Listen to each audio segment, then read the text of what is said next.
baby. Your boy is back, the one and only, the nonprofit sector connector. Check it out. My wife made me this shirt. Yep, that's right. Vanguard Benefits. That's our agency. Because employees matter, baby. And on this show, Long Island Changemakers, what matters is the stories. What matters are the people, my friends, people here on Long Island who are doing important work. Vinny Pappalardo from Premier Payroll Solutions. My brother, what's up, kid? What's going on? What's going on, Tommy? Class of 1990... 98. 98? Oh, dude, I didn't know. Chaminade, the crimson and the gold. That is the end of the Chaminade story right there. That's but it. 96, bro, I thought you were 97. I didn't think you were that much. You're 2 years older. Wow. That's why you got a little bit more gray hair. Well, maybe if you grew a beard, you would look this gray too. But you know what? No, you look. I like that color though. I like that. I meant to say that the other night when we had buffalo wings. I like that. Yeah, yeah. Because see, mine is like whitish, but I put the gel in here, a little mohawk, faux hawk, and it kind of tricks people. They think I'm younger. Whatever works. What are your kids? Your kids, they call you an old man? No, not really. Not yet. They're like, yeah, whatever, boomer. I'm telling you, they do. They go, I'll be like saying, and then I'm like, dude, I'm not even a boomer. Like, I'm Gen X. Like, yeah, okay, whatever, boomer. And I'm like, you can't double down on it. All right, listen, man, you do such good stuff. We were talking, I asked you when we were just chatting before about Friends of Karen. And we're going to talk Premier, but I was trying to remember the other night that there was a time where you invited a bunch of us to get together, and I couldn't tell you where it was. It was probably somewhere in Melville. Yeah. But like I remember going somewhere. It was like early afternoon, 4 o'clock or something. I don't remember what the setting was, but we were there to like learn about Friends of Karen. I don't know if you remember this meeting, but you and I didn't even really know each other, but it was like this whole crew of guys. You certainly weren't at Premier. You were probably... It was probably, yeah. Zuma? Yeah, probably, yeah. It was probably 15 years ago. And maybe you were doing merchant at the time and stuff like that, right? Yeah. So that's that time. So that's how far back you go with this organization. So I specifically told you I wanted to come on the show. The show's called Long Island Changemakers, and I wanted to highlight that particular work from a philanthropic perspective. So we'll get into what your company does, because it is a valuable company, and we've obviously had the opportunity to collaborate, and we're friends and all that. However, I am the nonprofit sector connector, and I know it because I made it up, and it says it on my business card. So I know it to be true. So as the nonprofit sector connector, what was it that drew you into Friends of Karen? Like, let's set the stage, like Friends of Karen. How did you even get exposed to the organization? I think it was like my father met this guy that worked with, I believe, the Pascucci family, right, which owned TV 55. They owned Sabonic Golf Course. He came from, I think, the auto leasing world, very well-to-do family.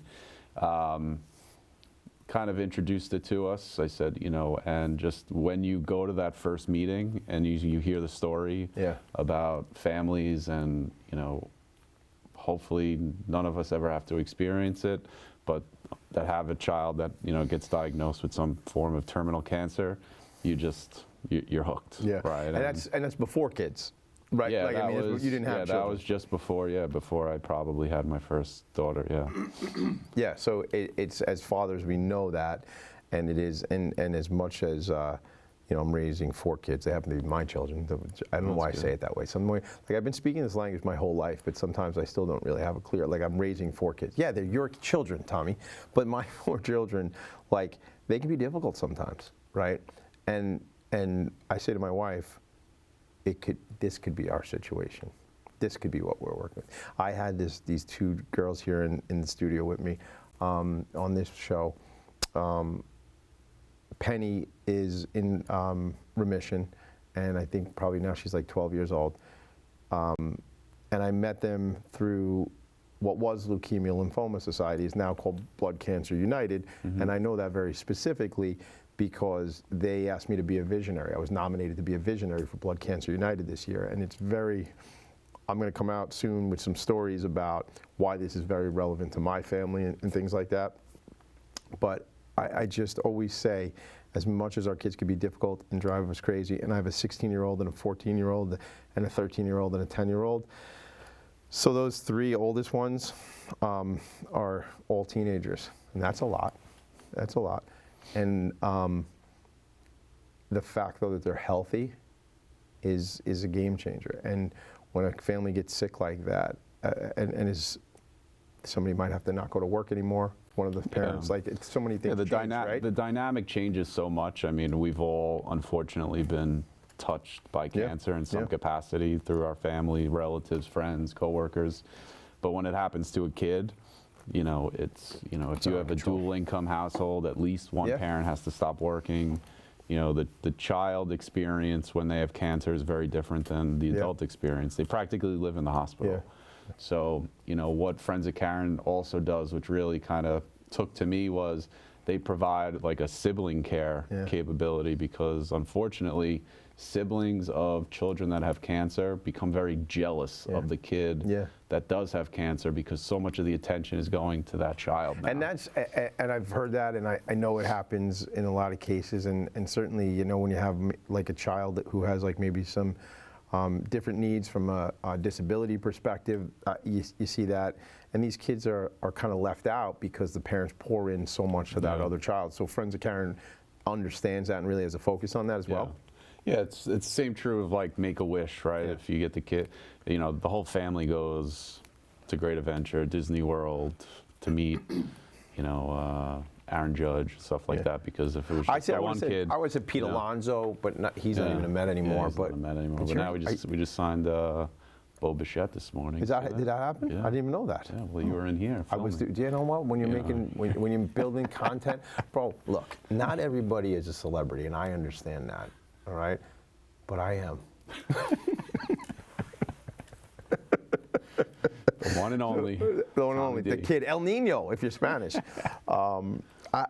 have to laugh, because this whole thing is about, like, there's a lot going on in the world. What did I say before we talk about the show? There is a lot going on in the world. We need to find things to laugh about. The thing is that, so your dad knew a guy. So is your family also connected to the organization? Well, my father lives down in Florida now, so but I would say, you know, like it was about 15 years ago, and then just, you know, being, you know, involved in business and, you know, looking for other ways to just give back and, you know, feel like to be able to do something on a charitable side of things was important to me at that particular time. And they just, you know, like I said, when you go in and meet with them for the first time, you get hooked. I mean, how do you not try to help? No, it's a great organization, and you know, it's your event. We say Mike and Vinny, Mike D'Onofrio, your partner in the business, but I mean, it's your event. Because Mike will be the first one to say it. Where he's sitting, he goes, "That's Vinny's thing." The Net and Nine, and that's become a thing. I mean, I love that event, and you know, I've come to that event even if I can't play. I come, I do a Tommy D, I walk by, I take some pictures, I wear my knickers, and I just do the whole, even when I didn't play. Like I'm saying, there was one year, I'm going to come to it because you're a celebrity, so. Well, again, I mean, if you say it, I'll agree. Gotta sign some if autographs. You say it, I'll give you a couple selfies.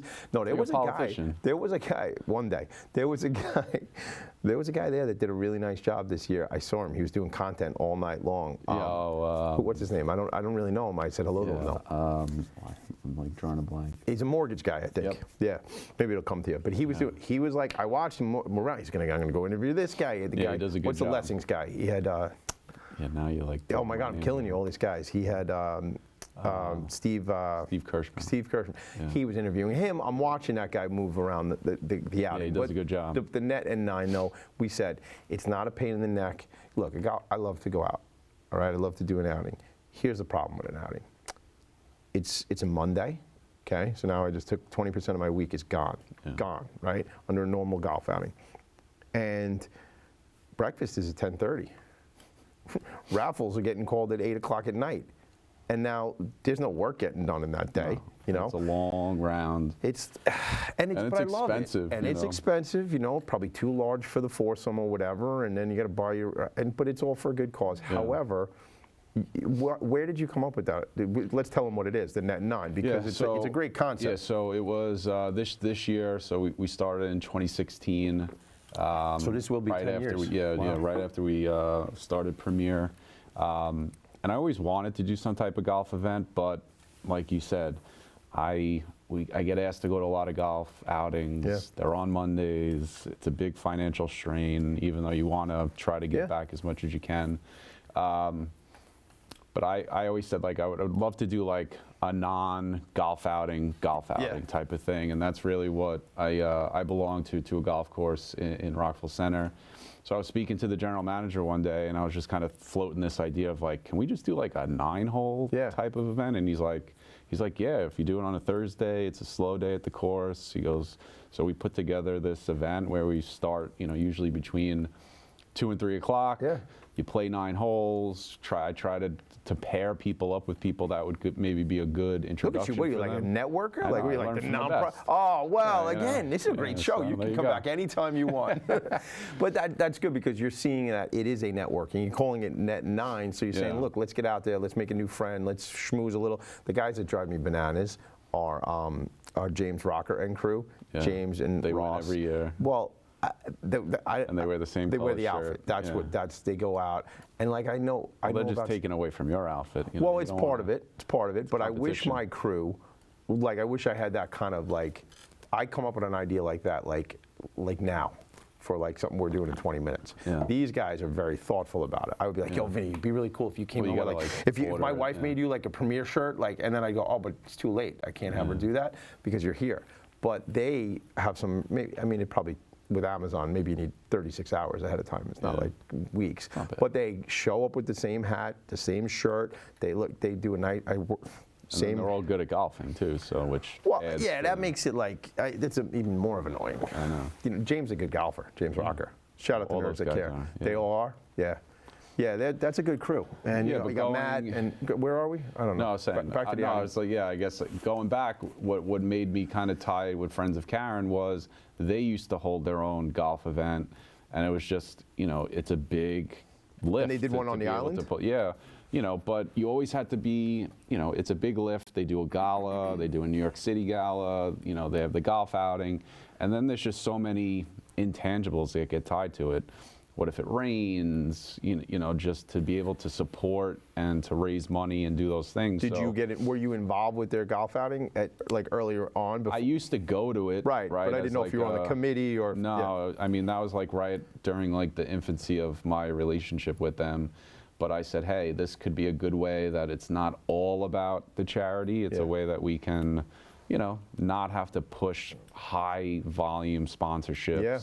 T-signs, donations, But that's a nice day for them too. I mean, you end up donating some good money through. Yeah, I mean, the first year I think we donated like $2,500. I mean, something very minimal because we just kind of threw it together. I think we had 36 golfers the first year, and this past year I think we had 120 golfers. Is that right? Wow. Yeah. It's turning to be a cool event. Like it is an event, and you know what? And I call it an event because you got this ridiculousness, and I say ridiculousness because I can't do it. Trying to get the golf ball into the mini pool, which is like just annoying to me because I suck at it, right? And then like this year, like you did the simulator. You did now many people know. I mean, if you're a Tommy D person, you know I'm sober now 15 years, okay? And I was sober that night as well. Not everybody else was. No. Okay. I mean, I'm watching guys. I don't know how late you were there or not. But I watched guys like in the simulator who could barely stand up. Yeah. Okay, so it's a little bit of a. It's been a long day though. Insurance. Yeah, well, it had been a long day for some people, but I just think you make it. In the years past, you've had the what do you call the silver thing with the cigars? Oh, the Airstream. The Airstream. That's fun. You didn't have that, and then even this year you had the boys at Shrimpies out there in the beginning of the day. It's like, and that's cool because. These are people you do work with. Yep. These are friends, right? So it's nice to see these. And I look forward to that event to see guys that these aren't guys I see throughout the year, but it's an event. People. And it's always good. It's funny over the last 10 years you start to see people that have formed relationships, business partnerships from that event. Pretty cool, man. Like I'll be like, oh, did you ever meet Mike? And they're like, oh yeah, I golf with Mike like every other Saturday. How funny is that? It's crazy. Really? Oh, I love how cigars and we do this, and so that about cool me. To just like you said, connecting people. And I love that. And it's funny, like my wife and I talk about that. Like I just dig like putting people together like that.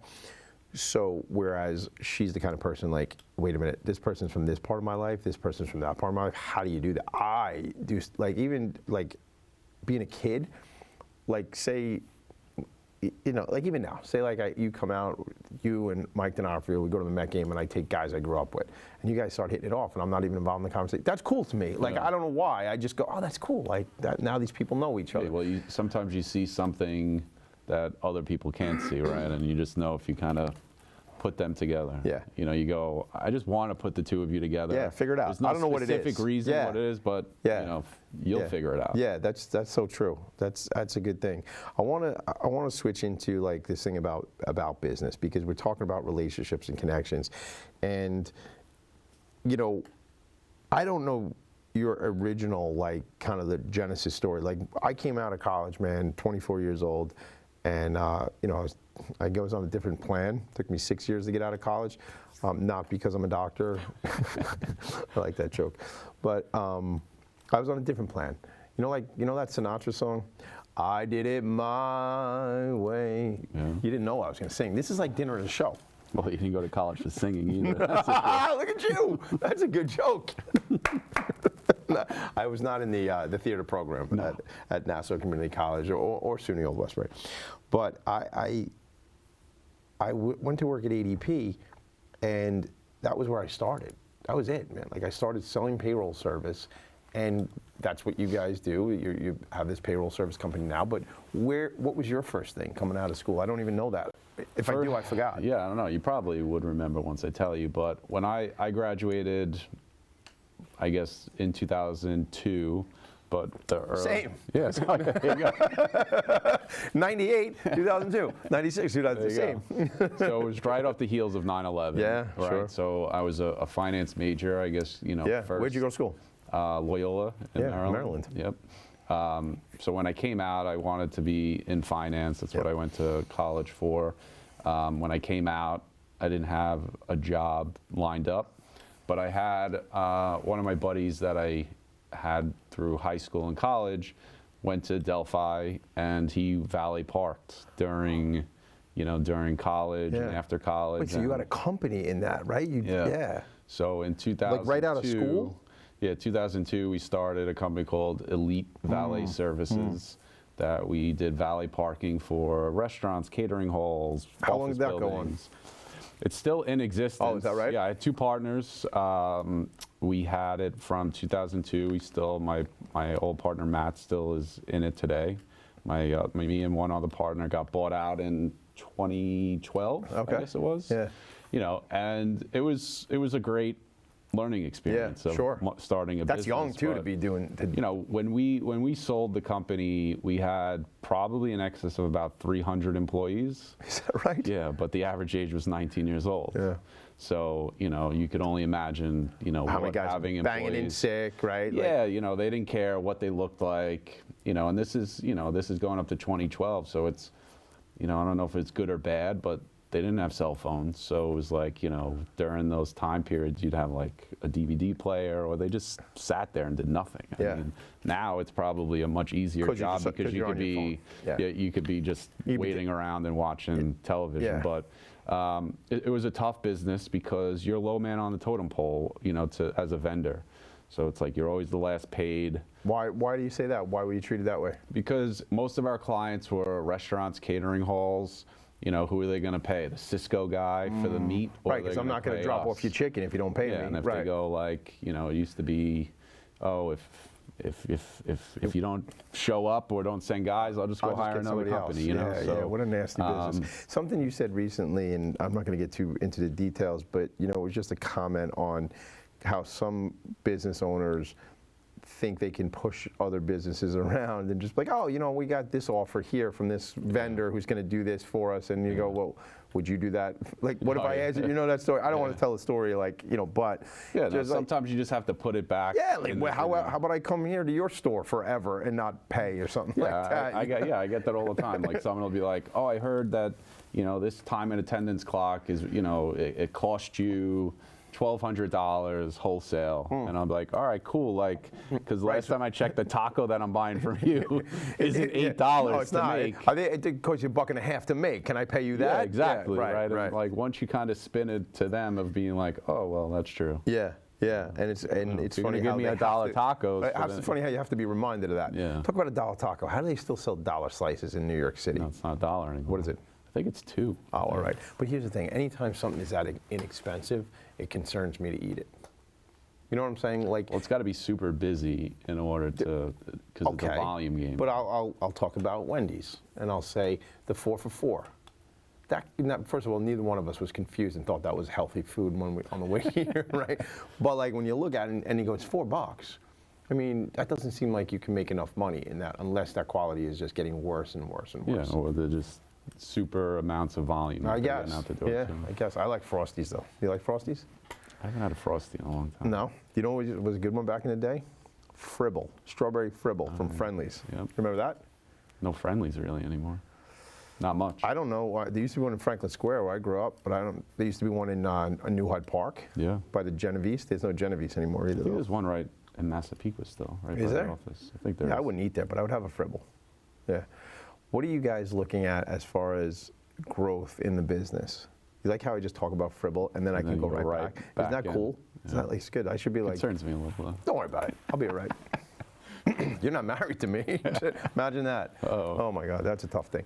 So, you guys have been so successful, right? And I know in an industry, and in my industry as well, it's all about relationships because it is a commodity business. Let's be honest. I sell employee benefits. We do a really nice job, but the broker across the street has the same products I have. And it's about how we're going to build some customized solutions and how we're going to be different.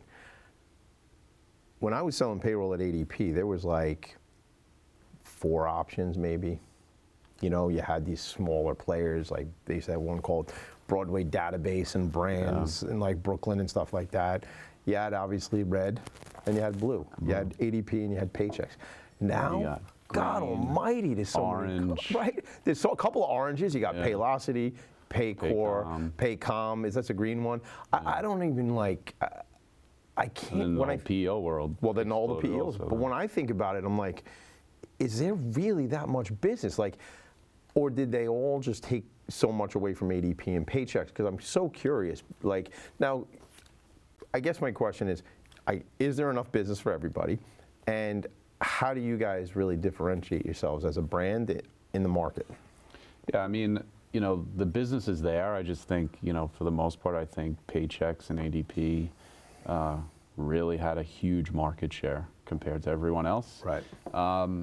And I guess at the time, you know, we're looking back 15, 20 years ago, you know, their technology was ahead of everyone else's. Yeah. Now the technology has caught up and everyone is kind of playing with the same tools and technologies, apps, capabilities. They come back to the pack and everything, Comes back to the pack, and then the customer can say, well, if the technology is on a level playing field, what's the separator, right? It's the relationship, it's the service. You know, they used to kind of forego some of that service for the technology, but they don't have to anymore. Yeah. You know, they can get the service and the technology at a very competitive all right. So it's a price. level playing field. We all got the same stuff now. So like ADP and Paychecks, I'm saying this, you don't have to, but got away with maybe not delivering the best level of service. It's one of the reasons I left ADP as a sales guy, because the amount. I remember this one story. Oh God, I'd worked on this. I was selling small business, right? 1 to 49 employees. It was a bakery. I don't even know if it's there anymore. It was up in Bay Terrace. And he had Paychecks. And he was weekly.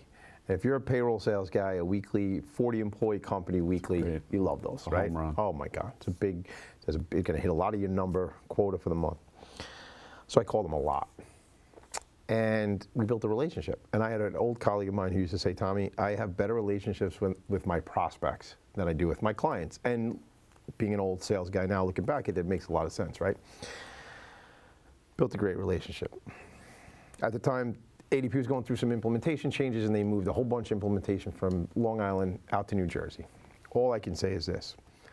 We got him up on payroll, and he called me like a week later, and we tried to fix what got screwed up. And the second week, and he goes, you know, Tommy, I was fine where I was. And that was like the final straw for me. He was like, I didn't need to do this. like, and it kind of killed the momentum, and it's just like, dude. And it was like, you guys can't figure this out. Like, and to be the guy on the front line, not only am I trying to hit a number and got 6 guys above me trying to ask me for that number, but then you guys can't even like figure it out. Yeah, but they train like, like the ADPs and Paychecks of the world, they train their sales people not to build a relationship. Maybe. I mean, because if you think about it, they want it to be transactional. Yeah, but I don't know then. I don't know now. Maybe now. But back then, well, I can only speak me. I'm a relationship guy. Most of my business came from CPA referrals, at the time. So, but I understand what you're saying. They got to answer to Wall Street every 90 days. It's a different thing. You guys, and I say this about Vanguard Benefits with my 2 partners and how we approach the world, is every client gets to connect with and speak with an owner of the company. If they got to get Vinny P or Mike D on the phone, they're going to do that, right? In your case, and vice versa by us. I think that's a game changer. Yeah, it's what it is, and as you grow, does it become harder to talk to all those people and for them to connect with you? But if they need you, I'm not saying every day, but if they need you. You know what? It's also important to make sure that you're just building a really good team around you. That that some of those clients go, I could speak to, anyone within the organization because I know I'm going to get the same attention that if I called Mike or Vinny. And you guys have done a really nice job of that, and I know that, and I even think of like having you guys, doing EOS and things like that, seeing you guys in my office in the conference room last year or whatever, maybe it was 24 or 25, but seeing that just goes to show me from a leadership perspective that you guys really wanted to get, my words, but the right people in the right seats on the bus. And I think it was even when Mike and I were talking kind of just like a one-on-one, there's certain things that like he's no longer involved with that he had been involved with, and I'm sure there's things that you are more involved with than you had been, and vice versa, into people's skill sets, their interest, where they're best going to serve the vehicle called Premier, right? Yeah, it's, what it is, and as you grow, it becomes more important to kind of understand like what does your business need to grow, right? Like we interviewed a restaurateur on one of our podcasts a few months ago, and he brought up such an interesting point. He goes, people think that now that I own 10 restaurants, I'm so rich, right? He goes, but in actuality, he goes, I made more money when I had 3, right? He goes, because from 3 to 10, I knew in order for me to be able to run 10 or to have this type of growth or this type of revenue, I got to put the right people in there, and I got to invest in the people because I can't manage 10 restaurants or 200 employees or whatever that that benchmark is in your business. So it's interesting, but some people refuse to do that, and that's why they fail also. Yeah, well, it's important to invest in your team, invest in your people. Professional development is huge. And like I say, finding the spot where somebody's really going to excel. You remind me of a story, we don't have time to tell it, but I'll tell you after, about this guy, he goes to Mexico and he meets this guy, he goes on a fishing trip. I'll tell you about it later. You guys aren't going to get it, I'll have to tell you all another time. But I just want to ask you one last thing. Best food to go out to, not a restaurant, but your go-to, like you're taking your family out, right? The 4 of you are going out, like, I'm not talking high society here, right? Where are you going? What kind of food? Burgers, wings, what are we doing? Usually, I mean, Italian, I would say, is where we go. Now, I don't want to say that's my go-to, but I think my family now is getting a little too high class. Like, they want steak, so bougie. My 9-year-old's like, I'll take the filet. You will, medium well. Wow. The truffle mashed potato. No, you're in the wrong restaurant. If that's, I'll take them to a place that's not on the menu. If that's, I said I don't mind paying as long as they eat it. Well, that's true. But did they finish it? Yeah, they finished it. Oh well, listen, and you know what? That's good. Yeah, it's high society. That's it. We were talking about Friendlies and Fribbles. Yeah, they're talking about filet mignon. Well, that's where I'm taking my kids tonight. We're going to Friendlies, and you're going for filet. Yeah. Thanks for being here, bro. I appreciate it. It goes fast, right? Yeah, it does. Yo, what's the name of the podcast? Staying Hungry. Staying Hungry with Vinny and Mike. I am Tommy D, and I am hungry because I haven't eaten all day. Let's talk about coming back here each week. Long Island Changemakers, brought to you in part by my new hoodie. Look, this has been another In Focus production. Sorry to yell at you. Make it a great day. Bye. What happened?